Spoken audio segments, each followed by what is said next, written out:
죽어버릴거야! 알았어! 빨리 오라고!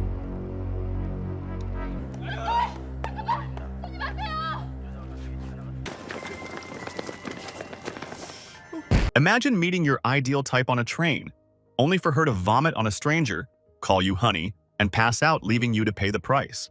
Kyung-woo's life is about to become a chaotic hurricane of high-heeled chases, expensive lies, and accidental detentions, all orchestrated by a woman who is as violent as she is beautiful.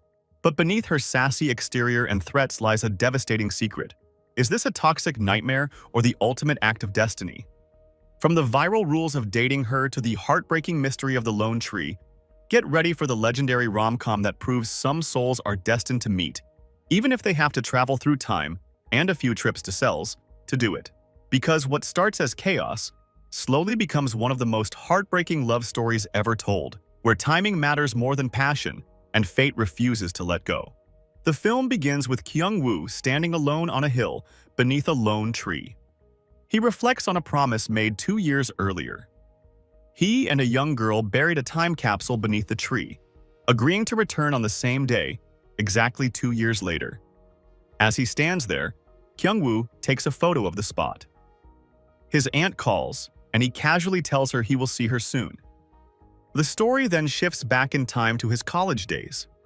Kyung-woo is drinking with his friends when his phone rings. It is his mother, clearly upset. She scolds him for failing to be by his aunt's side on the anniversary of her son's death. She reminds him that his aunt has been lonely since losing her child and that Kyung-woo resembles him closely, which brings her comfort. His mother adds that his aunt hopes to introduce him to a girl. Kyung-woo reacts sharply. He insists he does not look like his cousin, and bluntly states he has no interest in meeting the girl, convinced her aunt's type isn't her type. Later that night, at a train station, Kyung-woo notices a heavily intoxicated young girl standing dangerously close to the platform's edge. As a train approaches, he rushes forward and pulls her back just in time, preventing a serious accident. Inside the train, he quietly observes her. Despite finding her physically attractive and very much his type, he is put off by how drunk she is. He laughs to himself as she struggles to stay upright. Suddenly, she vomits on an elderly man, then points to Kyung-woo and calls him honey before passing out. All eyes turn to him. Kyung-woo tries to explain that they are not together, but the incredulous stares from the passengers leaves him speechless. With no other option, he pulls his sweater and carefully wipes the mess off the elderly man. Believing they're together, the elderly man angrily scolds Kyung-woo to go take care of her. Kyung-woo ends up carrying the unconscious girl out of the train. Overwhelmed, he leaves her on a bench and quickly walks away. But guilt gets the better of him. He turns back, unable to abandon her in that state. Struggling to support her weight, he eventually books a motel room so she can rest safely. After getting her inside, he takes a shower to clean himself, having been covered in vomit earlier. While he is in the bathroom, her phone begins to ring. He answers it, awkwardly explaining that they are in a motel and gives the address to the caller. As he quickly heads back to the bathroom, the police suddenly burst into the room while he is completely naked. They order him to raise his hands. Mortified, he instinctively keeps covering himself instead of complying. The situation escalates, and he is sprayed and arrested. Kyung-woo spends the night in jail and is released the following morning. Back in his room, his phone rings. It is the girl. She angrily demands to know why he was naked in a hotel room with her and insists they meet immediately. When they do, she leads the way to a cafe. She tells him to order something but dismisses his choice and orders 2 coffees instead, making him pay. She then asks him to recount everything that happened the night before. Kyung-woo appears visibly intimidated as he carefully explains each detail. She listens closely and seems to accept his explanation. As Kyung-woo looks at her now, sober and composed, he realizes she fits his ideal type even more than before. He notices that she seems brighter and more attractive than she did the previous night. However, she abruptly shuts down any possibility of romance. She tells him plainly that she has no intention of dating him and insists that they are not meant to be together. Before leaving, she tells him to throw the coffees away. Afterward, the two of them head to a bar. She says she does not want food, only alcohol. Kyung-woo pours her several drinks and watches quietly as she downs them. Suddenly, she begins to cry. The shift catches him off guard and he has no idea how to react. He reflects that seeing a woman cry makes him feel sad. He offers her his handkerchief, and she reveals that she broke up with her boyfriend just the day before. Moments later, she passes out. Kyung-woo carries her back to the same motel as before. This time, he buys medicine to ease the effect of the alcohol and carefully helps her take it. He watches her sleep, quietly thinking that he wants to heal her sadness and ease whatever pain she is carrying. The next day, while Kyung-woo is sitting in class, the girl suddenly walks in and sits beside him as if she's part of the class. She asks for a break and the professor obliges. She asks Kyung-woo to leave with her, but he explains that he can't afford to miss class. Without another word, she stands up and walks out. When the professor returns, he unexpectedly tells Kyung-woo that he is allowed to leave and suggests that he take responsibility if he can. Confused, Kyung-woo soon learns what happened. The girl had told the professor that she was getting an abortion and that Kyung-woo was the father. Also, she could pull him out of class. Kyung-woo tries to clear his name, but before he can explain, she grabs him by the collar and drags him away. She later reveals her dream of becoming a writer and drags Kyung-woo to a park, forcing him to listen as she reads her stories aloud. The ordeal wears him down, and whenever his attention slips, she jokingly threatens to kill him. Eventually, she drifts toward a river, staring blankly into the water. She admits she doesn't think she'll ever get over her ex, then abruptly asks Kyung-woo to check how deep the river is. As he leans in, she pushes him. Unable to swim, Kyung-woo panics and nearly drowns until she jumps in after him and pulls him to safety. Later, Kyung-woo drinks with his friends and decides he should stay away from her. As captivating as she is, being around her only brings chaos. Spotting a woman outside, he drunkenly calls out "baby" to flirt, only to freeze when she turns around. It's her. Panicked, Kyung-woo runs. She chases him, but he manages to hide with his friends and pretends to be an answering service when she calls. That night, Kyung-woo gets drunk on a train and convinces himself it's finally his turn for revenge. She'll be the one forced to carry him into a hotel. He collapses on a bench and passes out, only to wake up the next morning in a jail cell. The girl arrives to bail him out and, instead of sympathy, beats him for trying to flirt with someone else. Back in his room, Kyung-woo receives an email reminding him that her birthday is approaching, along with a warning not to forget. He imagines the perfect celebration, sneaking into a closed carnival, singing to her, and catching her as she leaps into his arms. On her birthday, they climb over a wall to enter the deserted carnival. Inside, they run into a soldier who has gone AWOL and are taken hostage just as the army closes in.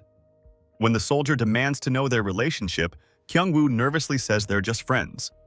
The soldier reveals he ran away after his girlfriend left him for another sergeant.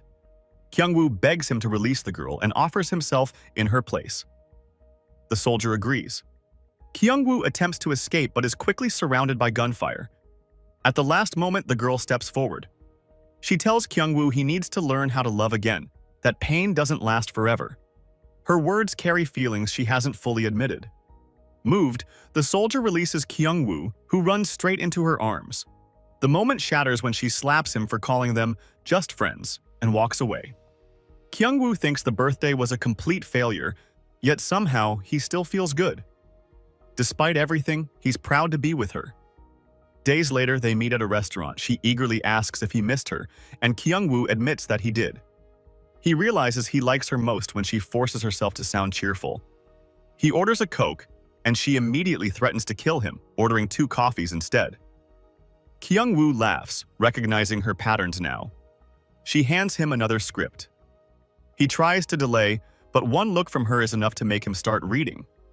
Her stories all share the same theme: a woman from the future. Afterward, they take a walk. When her feet begin to ache, Kyung-woo offers to massage them. She refuses and demands they switch shoes instead. When he hesitates, she walks away in protest. Kyung-woo gives in and slips into her heels. She smiles, pleased.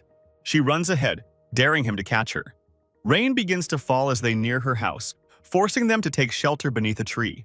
Kyung-woo meets her parents for the first time. They question his intentions, and he says they are just friends. As he leaves, he overhears her mother warning her to stay away from him, saying he has no future. The words stay with him.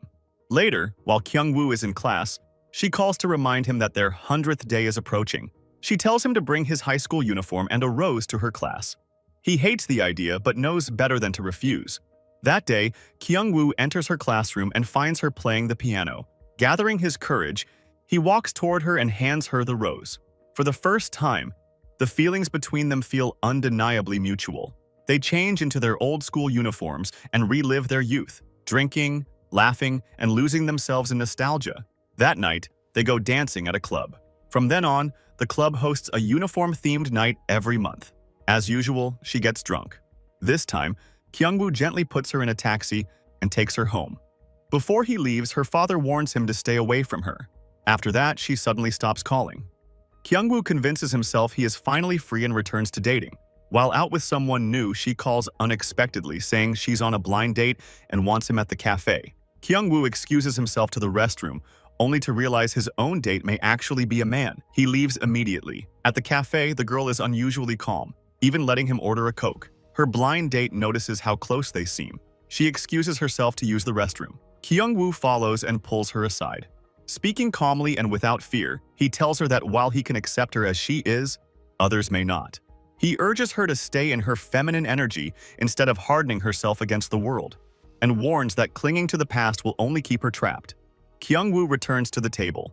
She continues to the bathroom. When she comes back, Kyung-woo is gone. Her date explains that Kyung-woo left behind a list of rules, meant for anyone who chooses to stay close to her. As her date recounts everything about her, the girl realizes how deeply Kyung-woo understands her. She rushes to the train station searching for him, but he is nowhere to be found. Desperate, she runs to the operations office and repeatedly calls his name over the loudspeaker until it finally reaches him. When they meet, Kyung-woo pulls her into a hug. The moment is intense, until she slaps him for hugging her without permission. She calls him an idiot and says he was supposed to dodge it. Later that night, before going inside, she asks him to write her a letter explaining how he truly feels. Back home, Kyung-woo reflects on everything. He realizes he has grown deeply attached to this chaotic stranger and senses that this may already be the beginning of their end. The next day, they sit together in a remote area. She points to a hilltop and tells him to climb it, promising to shout his name to see if he can hear her. Kyung-woo climbs the hill and waves back, making her smile. She screams his name, but he cannot hear her. She breaks down, apologizing for the way she treats him. She admits she enjoys being with him but cannot love him. Though she believes she had changed, she still feels like the same helpless girl inside. They return to the hill beneath a lone tree. Each places a letter into a time capsule and buries it beneath the ground, promising to return in exactly 2 years to read them. Kyung-woo understands this is her way of saying goodbye. He convinces himself that 2 years is not that long. At the train station, as they part ways, Kyung-woo wonders who they will be when they meet again, closer or further apart. Determined not to be consumed by longing, he throws himself into building a future. He writes their story online every day. Eventually, a publisher discovers his work and offers to turn it into a film. Kyung-woo fulfills her dream and longs to tell her, but chooses to wait for the day they promise to meet beneath the tree. Exactly 2 years pass. Kyung-woo returns to the tree on the hill, his hopes high. However, she doesn't show up. He returns the next day and the day after that.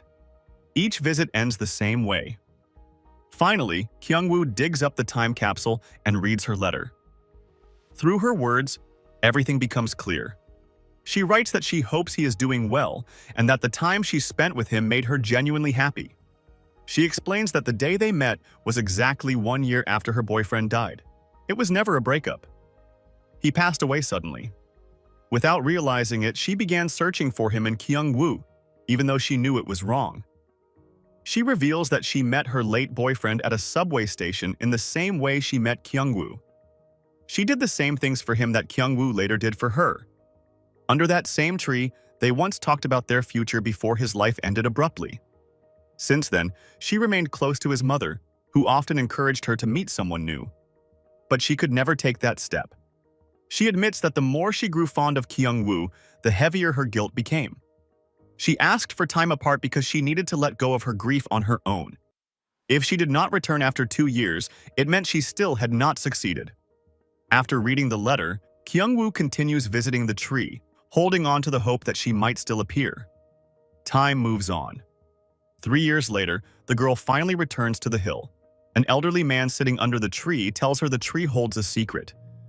He explains that it was struck by lightning a year earlier and split in half. A young man later planted a new tree that looked exactly the same, saying someone would be heartbroken if the tree disappeared. She immediately understands that it was Kyung-woo. She reads his letter and tries to call him, but his number has been disconnected. She sobs regretfully. Later, she stands at a train station, deliberately lingering near the yellow line, just as she did the day she first met Kyung-woo. This time, no one pulls her back. She steps away on her own. Though she believes in fate, she convinces herself this is meaningless. What she does not realize is that while schedules may change, destinations remain fixed. She later meets with her late boyfriend's mother and tells her she is finally doing better and ready to move forward. The woman is relieved and happy for her. At that moment, Kyung-woo approaches and greets his aunt. The aunt talks cheerfully about how she has wanted to introduce them for the past 3 years. When Kyung-woo and the girl finally look at each other, they are stunned into silence. Tears begin to stream down her face as they sit facing one another, unable to look away. Kyung-woo's aunt notices the intensity between them and suspects they already know each other. The girl calmly tells her that it may sound unbelievable, but she thinks she has met a man from the future. In between their chairs, their hands quietly reach for one another and finally intertwine. In the end, time does not erase what is meant to last. Some connections move in circles, not straight lines, waiting for the right moment to meet again. When the past finally loosens its grip and the future is ready to be shared. If this story stayed with you, it's because it isn't really about timing or fate. It's about learning how to let go and learning when not to.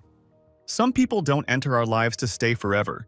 They come to change us, to prepare us for the moment we're finally ready to love again. If this ending moved you, take a second to sit with it. Share what you felt because stories like this hit everyone differently. And if you want more deeply emotional films where love, loss, and destiny collide, you're in the right place. Stay with the channel.